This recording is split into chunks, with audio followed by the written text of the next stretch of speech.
स्वेच्छा के बिना प्रतीक का मन ही नहीं लगा। वो 2 दिन ही घर पे रुका और फिर बेंगलोर चला गया। उधर स्वेच्छा के मामा को स्वेच्छा की चिंता हो रही थी। उन्होंने अपनी पत्नी से कहा कि वो जिया से मिलने जा रहे हैं और वो स्वेच्छा को ढूंढने निकल पड़े। उन्हें लग रहा था कि स्वेच्छा दिल्ली गई होगी, क्योंकि प्रतीक दिल्ली में ही रहता था। वे ट्रेन से दिल्ली आ गए और फिर सबको स्वेच्छा की तस्वीर दिखाकर पूछते कि आपने इस लड़की को देखा है। कुछ महीनों की तलाश के बाद एक आदमी ने, जो सोनिया के यहाँ काम करता था, उन्हें स्वेच्छा का पता बता दिया। वो जैसे तैसे सोनिया के घर के पास पहुंचे और चौकीदार से अंदर जाने की विनती करने लगे।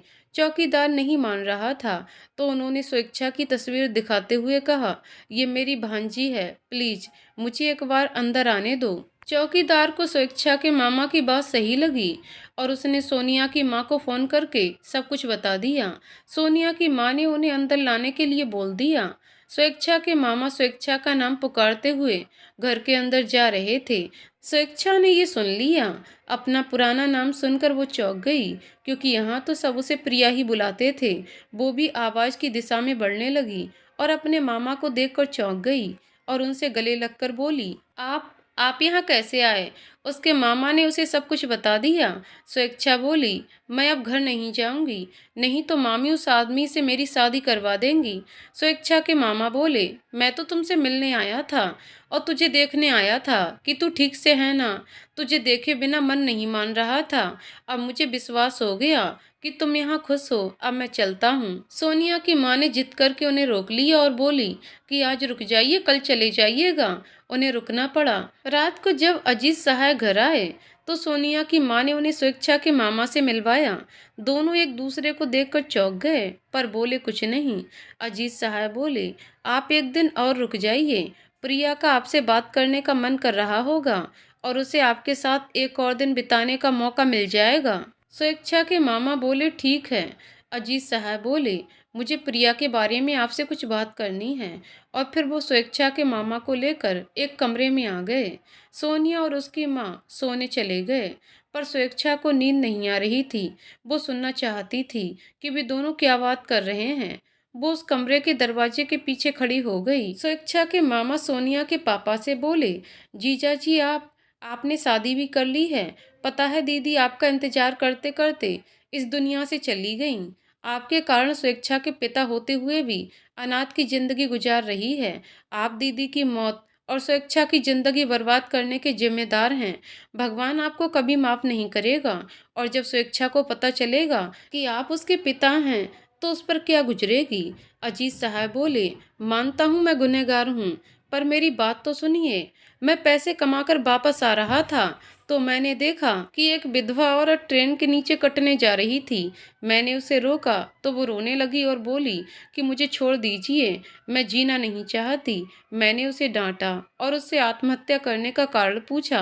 वो बोली, मेरे पति की कुछ दिन पहले ही बस दुर्घटना में मौत हो गई। मेरा और कोई नहीं है। मेरे आस पड़ोस के लोग मुझ पर गंदी नज़र रखते हैं।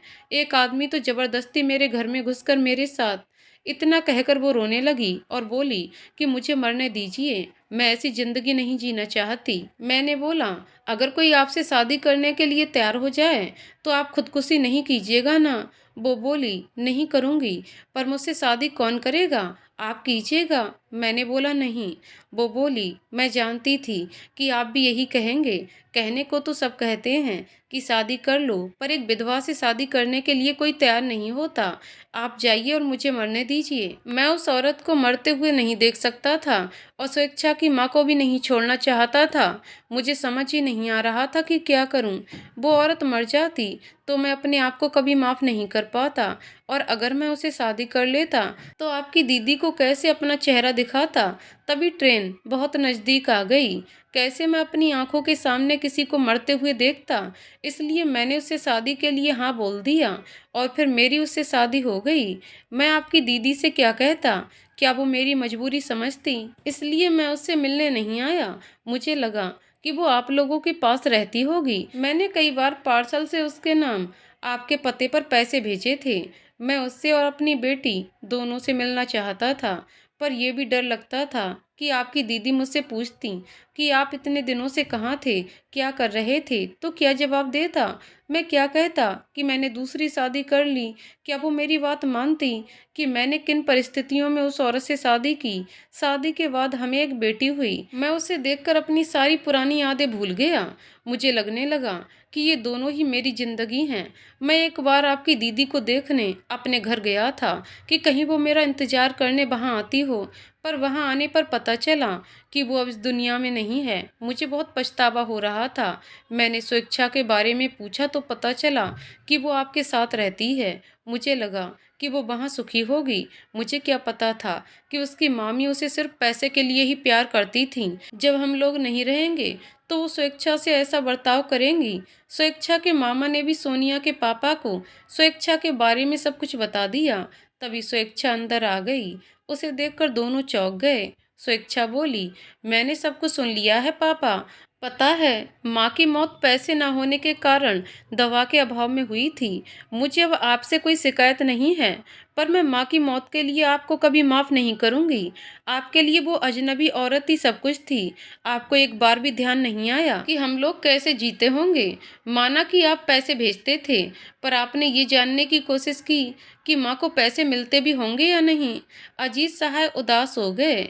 स्वेच्छा की बातें सुनकर उन्हें लगा कि सचमुच अपनी पत्नी की मौत के जिम्मेदार वो खुद हैं।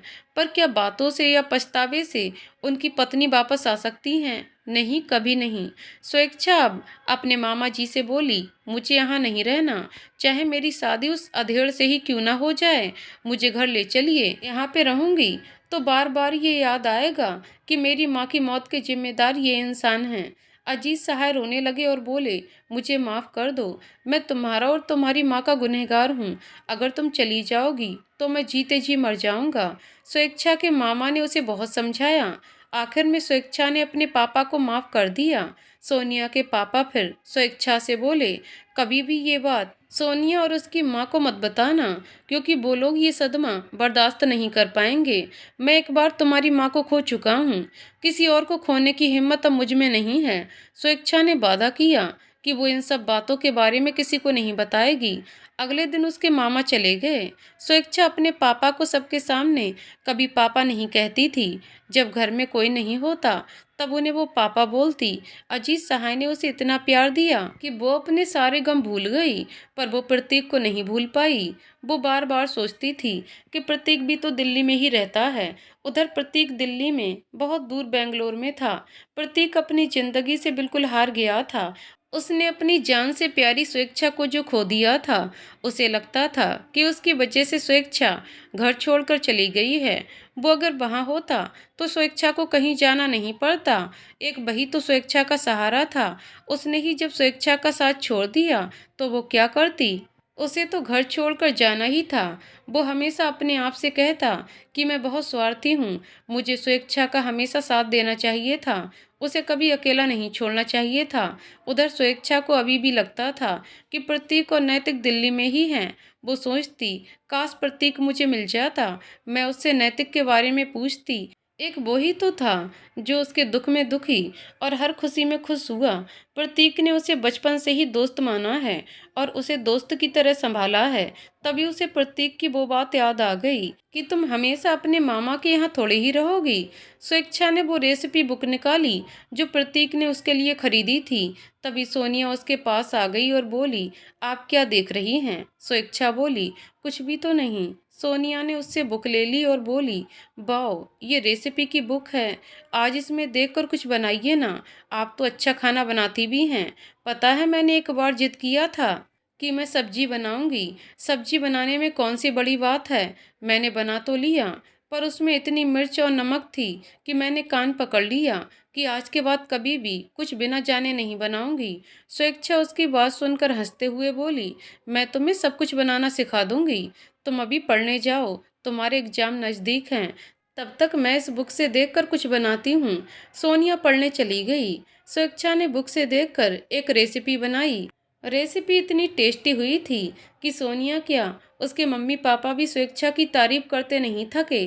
अजीत सहाय को कम से कम ये संतुष्टि थी कि स्वेच्छा कम से कम खाना बनाना तो जानती है, नहीं तो सोनिया को कुछ भी बनाना नहीं आता। चाहे कोई खाना बनाने के लिए कुक ही रख ले, पर किसी को अपने द्वारा बनाए गए खाने का स्वाद ही अलग होता है, उसमें प्यार की मिठास होती है, जो कुक द्वारा बनाए गए खाने में कभी नहीं हो सकता। स्वेच्छा मन ही मन सोच रही थी कि काश यहाँ प्रतीक आ जाता और मैं उसे अपने हाथों से नई नई डिशेज बना के खिलाती, वो मुझे ऐसे देखकर कितना खुश होता। अजीत सहाय सोचते रहते थे कि स्वेच्छा प्रिया के लिए कोई अच्छा लड़का मिल जाता तो दोनों बेटियों की शादी एक साथ करवा देते। कोई ये थोड़ी ही जानता है कि स्वेच्छा सोनिया से बड़ी है या छोटी। एक दिन सोनिया की माँ ने अपने पति को सोच में डूबे हुए देखा तो वो सोनिया के पापा से बोली, तो वो बोले, मैं सोच रहा था कि प्रिया के लिए भी एक लड़का देखकर दोनों की शादी एक ही दिन में कर दूं। सोनिया की माँ सोचने लगी कि उनकी जान पहचान में कौन कौन से लड़के हैं। तभी उन्हें आर्यन प्रतीक का ध्यान आया। वो अजीत सहाय से धीरे से बोली, आर्यन कैसा रहेगा? प्रिया तो हमारी अपनी बेटी तो है नहीं, वैसे भी वो सोनिया को बहन मानता है, प्रिया को थोड़े ना। आर्यन जैसा लड़का आपको कभी नहीं मिलेगा। अजीत सहाय बोले, ये बात तो ठीक है, पर आर्यन भी इसके लिए तैयार हो तब ना। मैं उससे फ़ोन पे ही बात करके कहता हूँ कि मैंने उसके लिए एक लड़की देखी है, वो सोनिया की शादी में आएगा तो प्रिया को देख लेगा। अगर उसे वो पसंद आएगी तो उसी मंडप में उन दोनों की शादी भी करवा दूंगा। फिर अजीत सहाय ने प्रतीक को फ़ोन लगाया और प्रिया से शादी की बात की। प्रतीक बोला, माफ़ कीजिएगा अंकल, मैं शादी नहीं करूँगा।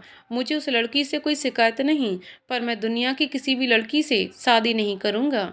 अजीत सहाय बोले, मैं तुमसे ज़बरदस्ती शादी करने को नहीं कहूँगा, पर ये बात समझ लो कि प्रिया जैसी लड़की किस्मत वाले लड़के को मिलती है। प्रतीक बोला, मैं जानता हूँ कि आपने जिसे भी मेरे लिए चुना होगा वो बहुत अच्छी होगी, पर मेरी कुछ मजबूरी है जो मैं आपको नहीं बता सकता, मुझे माफ़ कर दीजिएगा। अजीत सहाय बोले, कोई बात नहीं, अच्छा मैं फ़ोन रखता हूँ। इतना कहकर उन्होंने फ़ोन रख दिया। अजीत सहाय को समझ नहीं आ रहा था कि आर्यन ने शादी के लिए क्यों मना कर दिया। उन्होंने अपनी पत्नी को ये बात बताई। सोनिया की माँ बोली, आर्यन तो अच्छा भला लड़का है, पर वो शादी क्यों नहीं करना चाहता। फिर सोनिया की माँ ने अपनी बेटी को ये बात बताई। सोनिया जानती थी कि आर्यन किसी लड़की से प्यार करता था, पर उस लड़की की शादी किसी और लड़के से होने वाली थी। सोनिया ने उस लड़की का नाम पूछा था, पर आर्यन ने उसका नाम नहीं बताया था। वो समझ गई कि इसी वजह से आर्यन शादी नहीं करना चाहता। आर्यन की वजह से ही वो प्रिंस से मिली थी, पर वो कितनी मजबूर है कि अपने भाई के लिए कुछ नहीं कर सकती। सोनिया का इंजीनियरिंग का एग्जाम भी खत्म हो गया। प्रिंस ने सोनिया के पापा से पहले ही बात कर ली थी कि सोनिया के एग्जाम खत्म होने के बाद उन दोनों की शादी की तैयारी शुरू कर दें। शादी की तारीख पहले ही तय कर दी गई थी। सोनिया के एग्जाम खत्म होते ही दोनों तरफ शादी की तैयारियां शुरू हो गईं। सोनिया और प्रिंस की शादी में बस एक हफ्ता ही था। आर्यन आज आने वाला था। वो बेंगलोर से प्लेन से सीधे एयरपोर्ट और वहां से सीधे सोनिया के घर पहुंचा। उस समय स्वेच्छा सोनिया और उसकी माँ शॉपिंग करने गई थी। वहां उसे कोई दिखाई नहीं दिया। वो सोनिया के पापा से बोला, अंकल सोनिया और आंटी कहाँ हैं? वो बोले, दोनों प्रिया के साथ मार्केट गई हैं। तुम कैसे हो? तुम्हारी जॉब कैसी चल रही है? हम लोग तुम्हें बहुत याद कर रहे थे। सोनिया आज पूछ रही थी कि आर्यन भैया कब आएंगे। प्रतीक सोनिया के पापा से बातें करने लगा। 1 घंटे उसने उनका इंतजार किया, पर जब वो लोग नहीं आए तो वो आराम करने कमरे में चला गया।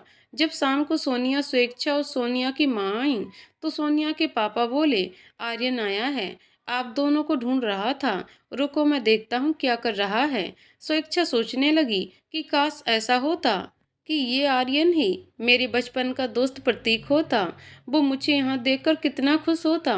पर फिर उसने खुद को समझाया कि पूरी दुनिया में एक ही आर्यन थोड़े ही है, और मेरा आर्यन तो दिल्ली में रहता है, ये तो बेंगलोर से आया है, ये कोई और ही होगा। स्वेच्छा सोनिया से बोली, मुझे थकान सी लग रही है, मैं सोने जा रही हूँ। सोनिया बोली, ठीक है, आप आराम कीजिए। स्वेच्छा अपने कमरे में आराम करने चली गई। प्रतीक जब आया तो स्वेच्छा सोने जा चुकी थी। सोनिया प्रतीक को देखकर जोर से चिल्लाई, आर्यन भैया, और उसके गले लग गई। प्रतीक उसे चिढ़ाते हुए बोला, तुम तो ऐसे गले मिल रही हो जैसे आज ही तुम्हारी विदाई है। सोनिया उससे अलग होते हुए बोली, आप बहुत गंदे हैं, मैं आपसे बात नहीं करूंगी। प्रतीक उसके गालों को खींचते हुए बोला, सोच लो, फिर मैं वापस चला जाऊंगा। सोनिया बोली, जाके तो दिखाइए, फिर कभी आपसे बात नहीं करूंगी। प्रतीक उसकी बात सुनकर हंसने लगा। उसे हंसता देख सोनिया भी हंसने लगी। फिर दोनों बातें करने लगे। सोनिया की माँ अपने पति से बोली, ये सोनिया भी ना, एक हफ्ते बाद इसकी शादी होने वाली है और आर्यन से बच्चों की तरह लड़ रही है। अजीत सहाय बोले, उससे नहीं लड़ेगी तो किससे लड़ेगी, भाई है उसका। जब से आर्यन भाई बनकर उसकी जिंदगी में आया है, हमारी गुड़िया चहकने लगी है। सोनिया की माँ बोली, ठीक कह रहे हैं आप, अब हमारी गुड़िया अकेली नहीं है। सोनिया प्रतीक से बोली, एक बात पूछूं, आप शादी क्यों नहीं करना चाहते? प्रिया बहुत अच्छी है, वो आपको एक ही झलक में पसंद आ जाएगी। प्रतीक बोला, जिद मत करो सोनिया, तुम समझती क्यों नहीं, मैं स्वेच्छा के सिवा किसी और लड़की से शादी नहीं कर सकता। वो मेरा पहला प्यार है और आखिरी भी। सोनिया बोली, स्वेच्छा? तो उस लड़की का नाम स्वेच्छा है। प्रतीक ने गलती से स्वेच्छा का नाम ले लिया था। प्रतीक बात बदलते हुए बोला, मैंने कहाँ कुछ कहा, और ये किस लड़की का नाम ले रही हो, मैं तो उसे जानता तक नहीं। सोनिया बोली, अच्छा, चोरी पकड़ी गई, तो तुम झूठ बोलने लगे हो। सोनिया सोचने लगी कि कहीं प्रिया ही आर्यन भैया की स्वेच्छा तो नहीं, पर उसकी तो किसी से शादी होने वाली थी। वो तो ससुराल भी चली गई होगी। इस स्वेच्छा की तो शादी नहीं हुई है, और उन्होंने कभी मुझे ये भी नहीं बताया कि इनकी शादी होने वाली है। अगले दिन प्रतीक सोनिया के पापा के साथ शादी की तैयारी देखने उनके साथ गया हुआ था। सोनिया स्वेच्छा से बोली, आप किसी आर्यन को जानती हैं? स्वेच्छा बोली, आर्यन? तुम्हें कैसे पता चला कि मैं किसी आर्यन को जानती हूँ? सोनिया बोली, आपकी किसी से शादी होने वाली थी, बता सकती हैं कौन है वो? स्वेच्छा बोली, नैतिक। पर तुम इतनी सारी बातें कैसे जानती हो? कहीं कल जो आए वो ही तो मेरा प्रतीक तो नहीं? सोनिया बोली, आपका प्रतीक मतलब? स्वेच्छा बोली, मतलब वो मेरे बचपन का दोस्त प्रतीक है, जिसे मैं ढूंढते हुए दिल्ली आई थी। सोनिया अब सब कुछ समझ गई कि आर्यन भैया जिससे प्यार करते हैं वो कोई और नहीं, प्रिया है। और प्रिया की जिससे शादी होने वाली थी वो नैतिक भैया थे। और शायद प्रिया और नैतिक भैया एक दूसरे को चाहते हों, इसलिए आर्यन भैया उदास रहते थे। वो दोस्ती के लिए अपने प्यार की कुर्बानी देने के लिए तैयार थे, पर भगवान को भी उनकी कुर्बानी मंजूर नहीं थी। ये भगवान भी समझ चुके हैं कि आर्यन भैया जैसा प्यार कोई नहीं कर सकता, इसलिए वो दोनों को मिलाना चाहते हैं। स्वेच्छा सोनिया से बोली, अभी तुम उसे कुछ मत बताना, मैं उसके लिए उसकी पसंद की डिश बना लूं, तब उसे बताना। सोनिया के पापा आ गए थे और प्रतीक बाहर सजावट के कामों में लगा हुआ था। सोनिया अपने पापा के पास जाकर बोली, पापा, प्रिया की शादी की टेंशन छोड़ दीजिए, उनकी शादी इसी मंडप में आर्यन भैया से ही होगी। अजीत सहाय खुश होते हुए बोले, सच? तो मैं कल ही आर्यन के मम्मी पापा और प्रिया के मामा को बुलाने जा रहा हूँ, उनके बिना शादी कैसे होगी? आर्यन तो काम संभालने के लिए है ही। अजीत सहाय खुश थे, पर वो ये भी सोच रहे थे कि आर्यन कैसे तैयार हो गया। वो आर्यन के पास गए और उसके घर का पता पूछा। आर्यन ने पता तो बता दिया, पर वो भी सोच में पड़ गया कि सोनिया के पापा उसका पता क्यों पूछ रहे हैं। आर्यन ने सोनिया के पापा से पूछा, आपने मुझसे मेरा पता क्यों पूछा? वो बोले, बस ऐसे ही। जब सोनिया के पापा ने आर्यन के दिए पते को ध्यान से देखा तो पता चला कि आर्यन भी उसी गांव में रहता है जिस गांव में प्रिया रहती थी। उन्होंने मन ही मन कहा कि ओहो, प्रिया अपने बचपन के जिस दोस्त की बात कर रही थी वो आर्यन है। आर्यन जब थक गया तो अंदर आ गया। सोनिया उसके पास आई और बोली, आपको भूख लग गई होगी ना, मैं आपके लिए कुछ खाने को लाती हूँ, तब तक आप आंखें बंद कीजिए, मैं आपको एक सरप्राइज देना चाहती हूँ। प्रतीक ने आंखें बंद कर लीं। सोनिया ने स्वेच्छा को आर्यन के सामने लाकर खड़ा कर दिया और बोली, अब आप अपनी आंखें खोल दीजिए। प्रतीक ने जैसे ही अपनी आंखें खोलीं तो स्वेच्छा सामने थी। वो खुशी से चिल्लाया, स्वेच्छा, तुम यहाँ? मैं कोई सपना तो नहीं देख रहा ना? स्वेच्छा बोली, ये सपना नहीं है, सच्चाई है, मुझे छू कर देख लो। प्रतीक को पहले तो विश्वास ही नहीं हो रहा था कि ये स्वेच्छा ही है। वो बोला, तुम यहाँ कैसे आई? मुझे तो लगा था कि मैंने तुम्हें हमेशा के लिए खो दिया। स्वेच्छा बोली, पहले ये खा लो, मैंने तुम्हारे लिए बनाया है। तुमने एक दिन कहा था ना कि मैं एक दिन इस बुक से तुम्हारे लिए रेसिपी बनाऊंगी। देखो वो दिन आ गया, लेकिन मैं ससुराल में नहीं, अपने घर में तुम्हें खिला रही हूँ। प्रतीक बोला, आज तुम साथ में नहीं खाओगी? स्वेच्छा बोली, कैसे खाऊं, इतने सारे लोग हैं घर पे। सोनिया बोली, आप लोग चिंता मत कीजिए, इस कमरे में कोई नहीं आएगा। दोनों एक दूसरे को खिलाने लगे। सोनिया ने बाहर से दरवाजा बंद कर दिया और दोनों के लिए पानी लेने चली गई। सोनिया जब पानी लेकर आई तो प्रतीक बोला, तुमने दरवाजा बंद क्यों कर दिया? सोनिया बोली, क्योंकि कोई भी आप लोगों के प्यार को नजर न लगा दे। सोनिया फिर स्वेच्छा को पानी का गिलास देते हुए बोली, जब साथ में खा रही हो तो पानी भी पिला दीजिए। प्रतीक बोला, तुम्हें मजाक करते हुए शर्म नहीं आती? सोनिया बोली, शर्म कैसी, कोई और तो है नहीं जिसे छेड़ सकूं, इसलिए इन्हें छेड़ रही हूँ। सोनिया फिर दोनों से बोली, आप दोनों बातें कीजिए, मैं आती हूँ। इतना कहकर सोनिया चली गई। स्वेच्छा ने प्रतीक से पूछा, नैतिक कहाँ हैं और कैसे हैं? प्रतीक समझ गया कि स्वेच्छा ने उसका भेजा हुआ लेटर नहीं पढ़ा। उसने स्वेच्छा को सब कुछ बता दिया। ये सब सुनकर स्वेच्छा का दिल टूट गया। वो रोते हुए बोली, ये सब क्या हो गया? भगवान से मेरा खुश रहना देखा नहीं जाता। मुझसे हर वो चीज़ क्यों छीन ली जाती है जिसे मैं बहुत प्यार करती हूँ। भगवान को मुझ पे जरा सी भी दया नहीं आती। प्रतीक उसे समझाते हुए बोला, मैं हूं ना तुम्हारे साथ, सब भूल जाओ और अपनी जिंदगी की नई शुरुआत करो। प्रतीक स्वेच्छा को देखकर बहुत खुश था। उसे तो लगा था कि वो स्वेच्छा को हमेशा के लिए खो चुका है, पर वो ये नहीं समझ पा रहा था कि स्वेच्छा को कैसे बताए कि वो उससे कितना प्यार करता है। उसका प्यार निस्वार्थ और पवित्र था। शायद इसीलिए भगवान ने उसे उसके प्यार से मिला दिया। स्वेच्छा उसे सोचते देखकर बोली, क्या सोच रहे हो? मेरी शादी के बारे में? मेरे जैसी 5वीं पास लड़की से कौन शादी करेगा? प्रतीक कुछ बोलता उससे पहले सोनिया आ गई और प्रतीक से बोली, पता है आर्यन भैया, ये पहले वाली स्वेच्छा नहीं है, ये अब इंग्लिश में बोलना भी सीख गई है। अब किसकी हिम्मत है कि प्रिया को कुछ बोले? इनके लिए तो लड़कों की लाइन लग जाएगी। फिर सोनिया स्वेच्छा से बोली, पता है प्रिया, आर्यन भैया शादी कर रहे हैं। उनकी भी उसी मंडप में शादी होगी जिसमें मेरी होगी। फिर वो भाभी को लेकर बेंगलोर चले जाएंगे। प्रतीक कुछ कहना चाहता था, पर सोनिया ने उसे रोक लिया। स्वेच्छा प्रतीक से बोली, नहीं प्रतीक, तुम चले जाओगे तो मैं फिर से अकेली हो जाऊंगी। सोनिया बोली, आपको अकेले ही रहना पड़ेगा। आर्यन भैया अपनी नई नवेली दुल्हन को छोड़कर आपसे बात करने के लिए थोड़े ही रुके रहेंगे। स्वेच्छा बोली, कौन है वो लड़की? मुझे उससे मिलना है। सोनिया बोली, रुकिए, मैं अभी उन्हें बुलाकर लाती हूँ। इतना कहकर सोनिया चली गई। उसने अपनी एक फ्रेंड को फ़ोन करके बुलाया।